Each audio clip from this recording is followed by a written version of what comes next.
So I know you've made some short films before you made a few of your features. How much money did you have to make your first film for to consider a real movie? Because you know there's like these litmus Yeah. tests, like, oh well, that's not a real movie. It's only, 8,000 or whatever. But at some point, at what point did you say this is a real movie here, and what was the budget?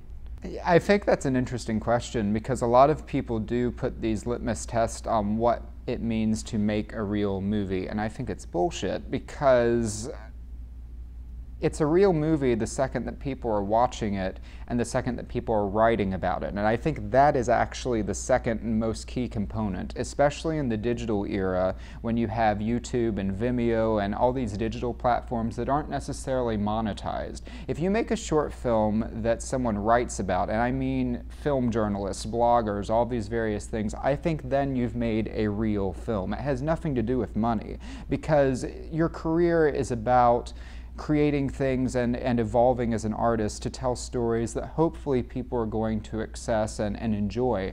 But if they don't know that you're making something, then you're not making a real film because it's not for an audience, it's then for yourself. So for me, the litmus test always has to do with when people respond to it. And the first thing that I did where I really had some people respond was a short film that I made for less than $1,000 called The Car Wash with an actress named Edith Ivy, and it was a really neat experience. I just finished directing a piece in college for the golden age, about the golden age of radio for the National Association of Broadcasters Education Wing in Vegas. And I had gone over the course of a semester while I was in college, full-time student, Monday through Thursday taking classes, Friday, Saturday, Sunday traveling around the country interviewing these folks on the weekends. It was strenuous, it was awful, and it was a very difficult 8 weeks, but over the course of that period, I met Edith, who had just finished The Curious Case of Benjamin Button with David Fincher. And I had been writing this screenplay because I wanted to make a short narrative.